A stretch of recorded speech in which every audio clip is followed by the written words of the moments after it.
não parar, não precipitar e não retroceder. Então dizer para esse cara, sabe quando nós vamos parar? Nunca. Nunca na sua porca vida. Né?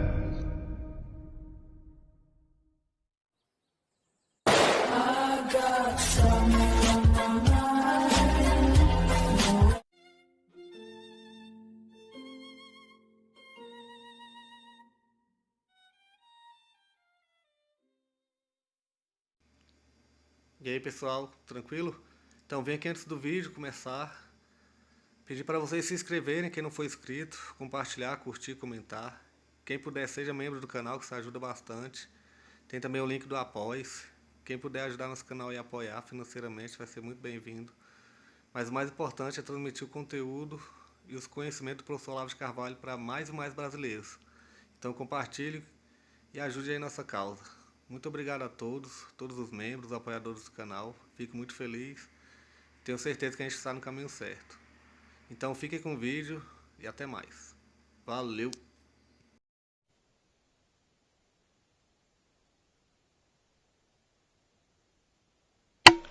Então, boa noite a todos, sejam bem-vindos. Eu queria hoje interromper aí a nossa série sobre o Louis Lavelle e apresentar uma breve exposição sobre a situação internacional, para que nós não fiquemos brincando de hotel do apocalipse, discutindo filosofia enquanto o mundo explode ao nosso redor. É muito importante que vocês entendam o que está acontecendo. Eu acho que, pelo que eu tenho lido na imprensa, o número das pessoas capacitadas para entender isso é mínimo, para não dizer nulo. Porque, em geral, falta a perspectiva correta. Muitas análises que têm aparecido elas são certas em si mesmas, mas não conseguem articular os fatores dentro de uma perspectiva suficientemente ampla, de modo que os vários fatores em jogo apareçam na sua interação verdadeira. Vocês devem se lembrar que no meu debate com o professor Alexandre Dugin, a minha preocupação foi sobretudo caracterizar os três agentes, os três atores principais do processo, que são três esquemas globalistas, um que nós podemos chamar de ocidental ou euro-americano, outro russo-chinês e outro islâmico. Cada um movido, vamos dizer, por um discurso ideológico diferente e, portanto, representando valores diferentes. Basicamente, o euro-ocidental representando a mentalidade moderna, cientificista, materialista, o bloco russo-chinês, o bom e velho marxismo, e o Islã representando, sobretudo, a ideologia revolucionária de Said Qutb. Pode-se discutir, evidentemente, qual é a relação entre esse Islã revolucionário e o Islã tradicional, mas eu acho que, para mim, essa discussão é puramente acadêmica, porque hoje em dia praticamente não há outro Islã a não ser aquele representado por essas facções revolucionárias. É claro que existem pessoas, indivíduos ou pequenos grupos que têm uma outra visão das coisas, que eles acreditam ser mais tradicional, mas isso aí é politicamente e historicamente irrelevante. Então, é claro que identificar os três atores é o passo preliminar a qualquer análise possível, mas acho que agora nós podemos entender alguma coisa a mais a respeito do modus operandi, ou seja, o que eles estão fazendo, o que está acontecendo no mundo.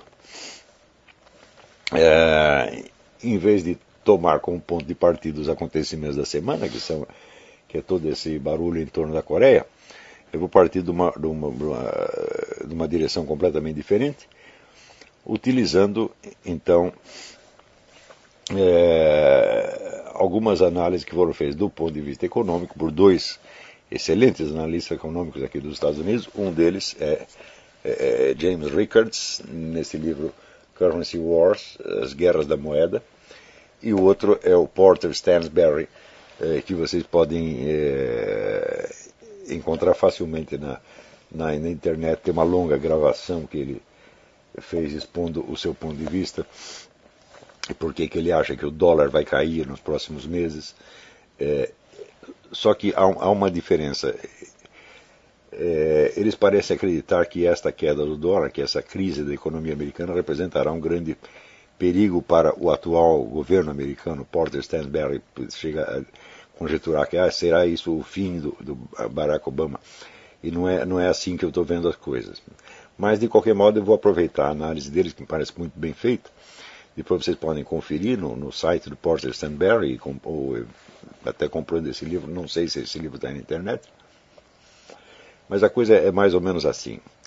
Desde os famosos acordos de Bretton Woods, os Estados Unidos são o único país do mundo cuja moeda não precisa ter lastro, porque como funciona? Como o dólar é aceito universalmente como moeda de troca, né, importação e exportação, então o valor dele está garantido, quer dizer, automaticamente. Isso quer dizer que o governo pode imprimir quanto dinheiro ele bem entenda, sem que isso cause necessariamente a desvalorização da moeda. Acontece que, nos últimos anos, os Estados Unidos vêm se endividando cada vez mais. Quer dizer, até 1970, os Estados Unidos eram o maior credor do mundo, agora são o maior devedor. A dívida vai para muitos trilhões, e só na primeira gestão do Barack Obama ela duplicou. Então isso acaba criando uma situação que cujo resultado é bastante previsível. Quer dizer, os outros países começam a conjecturar se não seria vantagem livrar-se do dólar. O dólar como moeda internacional significa o seguinte: significa que se, por exemplo, a Austrália quer comprar uns tratores da Alemanha, ela não pode comprar diretamente, ela tem que primeiro comprar os dólares e depois pagar com os dólares o trator.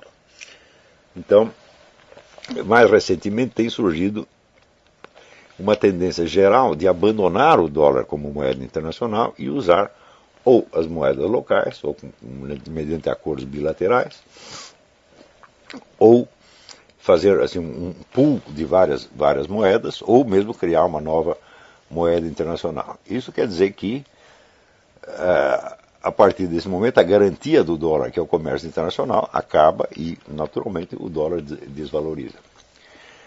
Então, numa circunstância normal, quer dizer, numa democracia onde vigora lei e ordem e o processo político ocorre normalmente, então uma crise econômica geralmente provoca a queda do governo. Vamos supor que fosse uma crise interna na Inglaterra, por exemplo, né?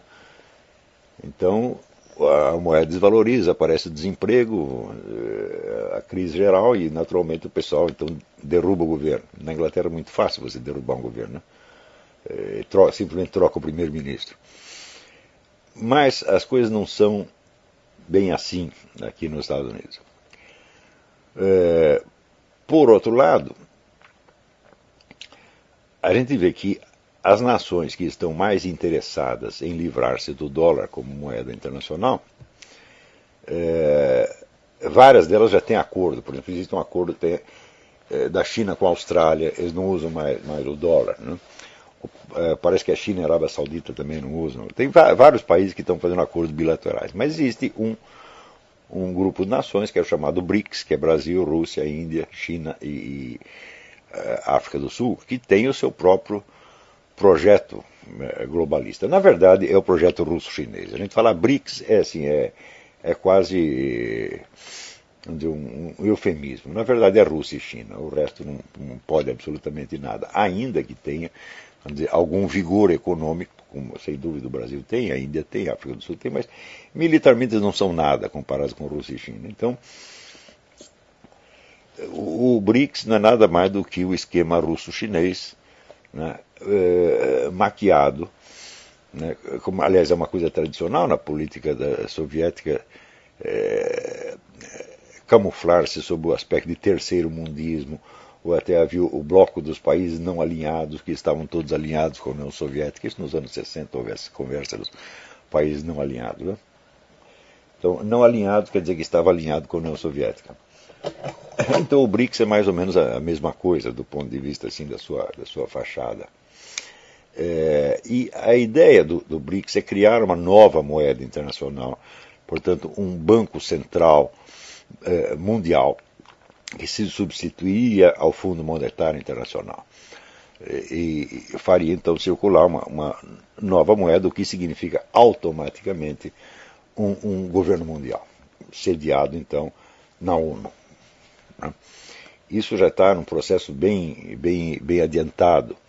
Quando vocês lerem os comentários assim, americanos, eles enfatizam muito a ausência de unidade nos planos do BRICS, dissensões internas, discordâncias, etc. Mas isto, para quem tem alguma prática da história do movimento comunista, isso não significa absolutamente nada. O movimento comunista está dividido desde o seu primeiro dia, tá certo? E a divisão interna é frequentemente um dos meios pelos quais ele cresce e se desenvolve. Inclusive, a divisão é aproveitada como um artifício pelo qual você pode seguir 2 ou 3 políticas diferentes, todas convergindo para o mesmo resultado. Então, a ascensão do BRICS e da nova moeda internacional, evidentemente, é a queda da economia americana. Né? Então, como é que estão os Estados Unidos reagindo a isto? Você vê que o governo Barack Obama ele tem se preocupado em 2 coisas. Primeiro, em aumentar a dívida, portanto, fomentar esta mesma crise. Segundo, cortar o orçamento das Forças Armadas, quer dizer, debilitar as Forças Armadas justamente no momento onde há pelo menos 2 ameaças de agressão, uma por parte do Irã, outra por parte da Coreia. E, ao mesmo tempo, está fortalecendo formidavelmente os mecanismos policiais de controle interno. Vocês devem ter ouvido falar desta monumental compra de munições por parte do Homeland Security.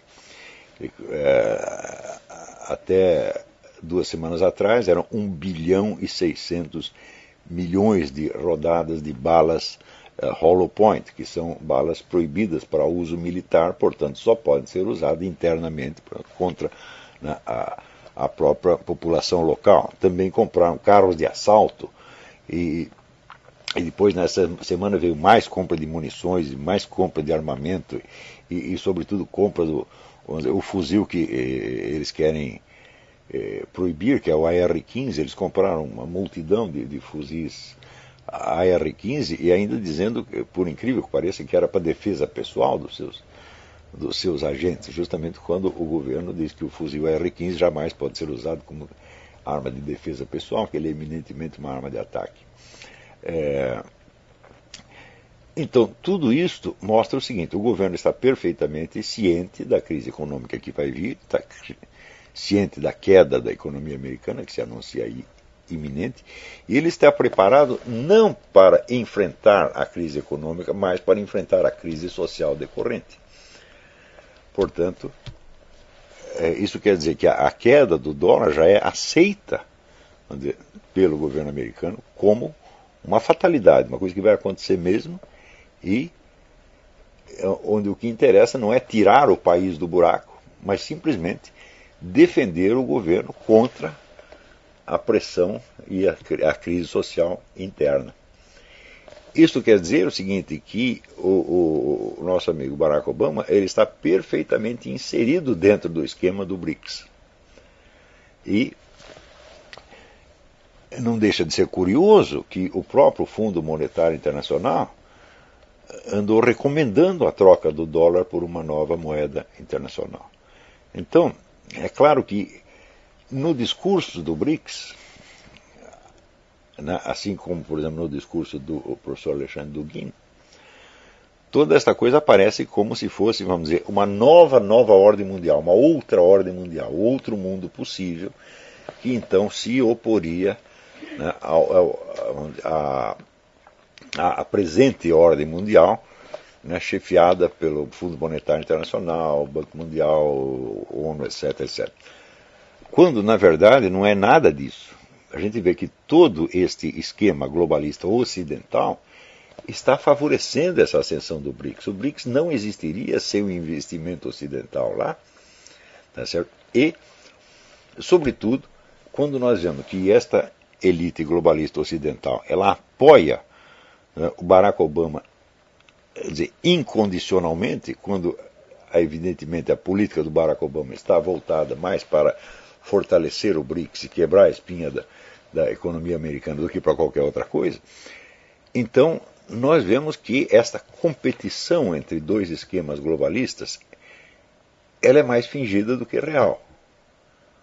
Parece que aí os dois grandes esquemas, o russo-chinês e o esquema ocidental, eles se uniram para criar realmente uma nova ordem mundial do dia para a noite, né, centrada na ONU, assim, praticamente oficializada como governo mundial, e fazer isto em cima do cadáver da economia americana. Como, aliás, eu já vinha dizendo há muito tempo, eu só não tinha entendido, vamos dizer, a rapidez com que esta coisa podia acontecer. O esquema está praticamente pronto e eu creio que, se não houver nenhum imprevisto, pode haver imprevisto, porque esse esquema globalista já falhou várias vezes, na verdade eles contavam em ter um governo mundial na década de 80 do século passado e não criaram até agora. Então pode haver algum contratempo, mas se não houver nada, em menos de um ano esse esquema vai estar funcionando e a economia americana vai começar um declínio sem precedentes. No sentido contrário, existe o fato de que as reservas americanas de xisto bituminoso são as maiores do mundo e, até um tempo atrás, o processamento do xisto bituminoso para transformá-lo em petróleo é uma coisa muito complicada, mas agora tem a tecnologia para isso e é possível que, vamos dizer, a abertura e exploração dessas reservas de xisto bituminoso levante a economia americana de uma maneira extraordinária, assim como ser um processo similar ou até maior do que aquela explosão de riqueza que houve quando se descobriu, né, o petróleo, né, entre o século XIX e XX. Então, é possível que isso aconteça, isso mude completamente a direção das coisas. A mim me parece que o governo Barack Obama está preparado para as duas eventualidades. Quer dizer, para tirar proveito da destruição da economia americana, implantando, portanto, uma ditadura, né, e se aproveitando da própria crise social para se fortalecer, porque as crises sociais derrubam governos democráticos, mas fortalecem as ditaduras, e ele está montando tudo para fazer uma ditadura aqui. E também está preparado para outra eventualidade, vamos dizer, do crescimento e da recuperação econômica americana, da qual ele, sem ter mérito nenhum, ele apareceria então como o grande beneficiário, como o homem que salvou a economia americana. Eu acho que ele está pronto para as duas eventualidades. E não por coincidência, esse economista, o Porter Stansberry, ele já fez duas análises, na verdade contraditórias, uma num sentido e outra no outro, mas me parece que as duas fazem muito sentido. É possível uma coisa como é possível a outra. É possível a queda total, a crise social e a ditadura americana concomitante à instalação dessa nova ordem mundial centrada na ONU, na qual ordem, segundo a declaração dos próprios porta-vozes do BRICS, os elementos fundamentais da economia, os propulsores da economia, serão grandes empresas estatais dos vários países. Então, é claro, uma nova ordem mundial socialista. Né?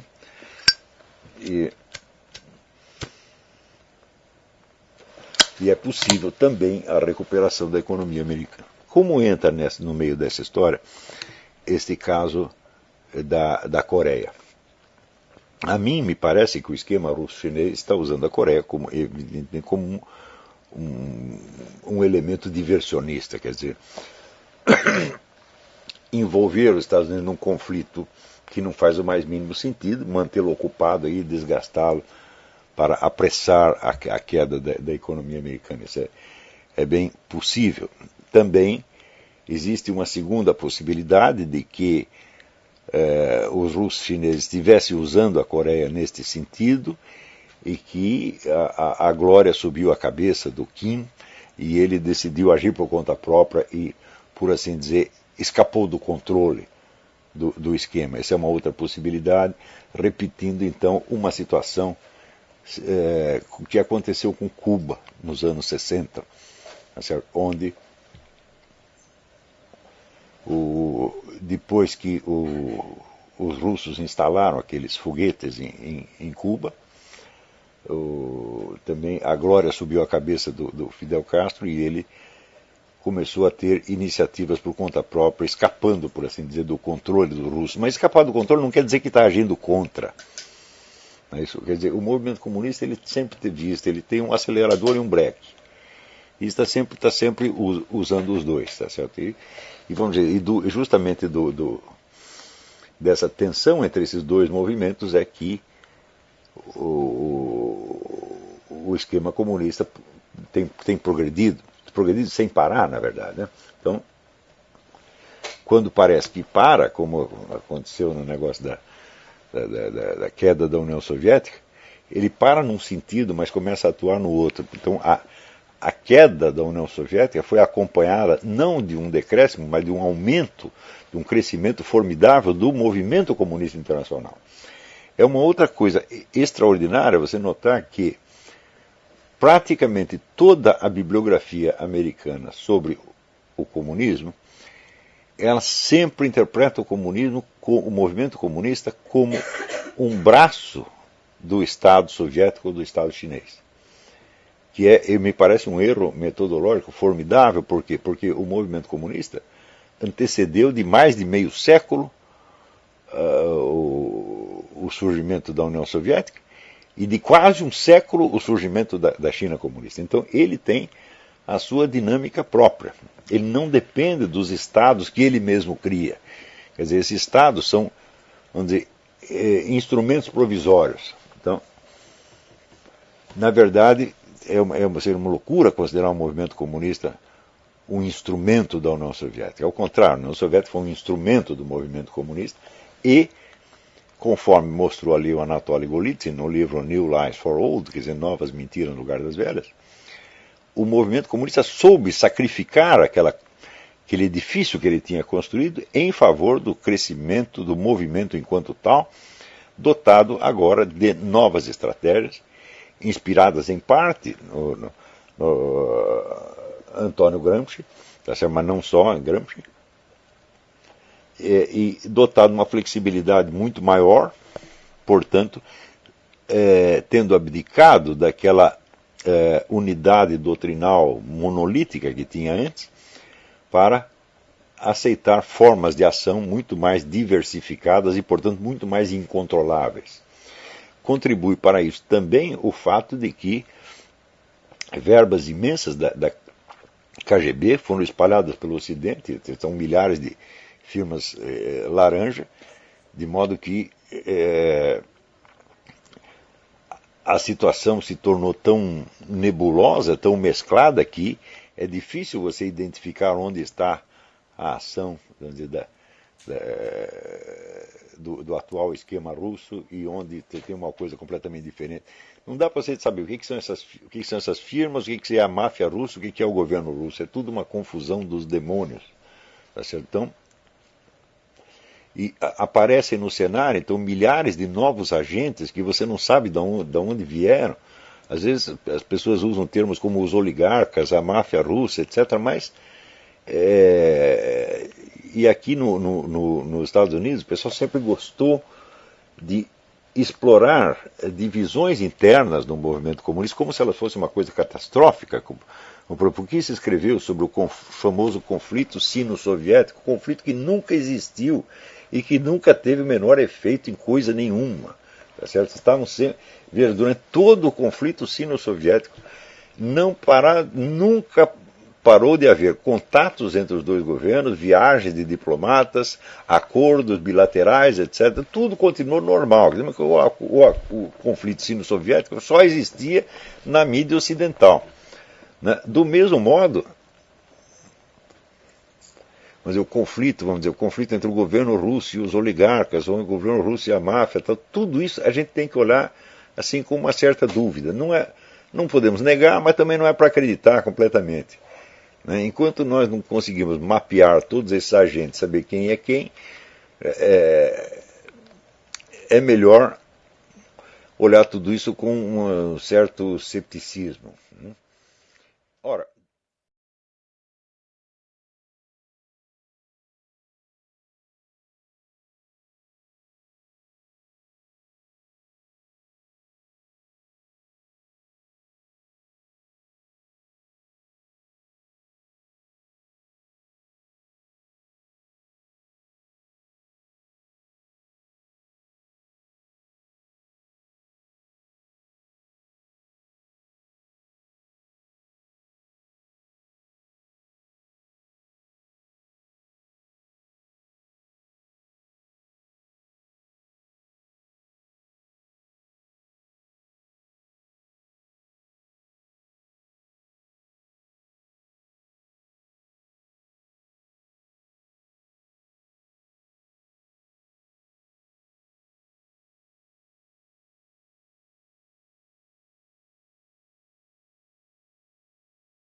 Chegamos a mais um final de uma aula, de um vídeo. Espero que tenham gostado.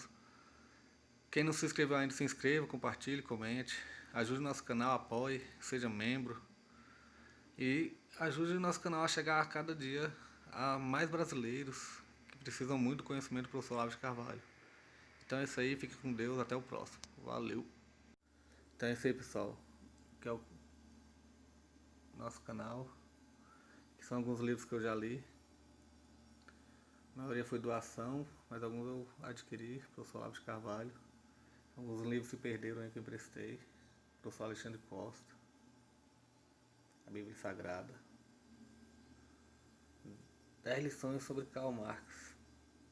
Indico a não ler esse livro, que é muito ruim mesmo. Alguns pensadores aqui que realmente, como o professor Olavo de Carvalho disse, não são pensadores. Valeu, tamo junto aí. Apoie nosso canal, seja membro.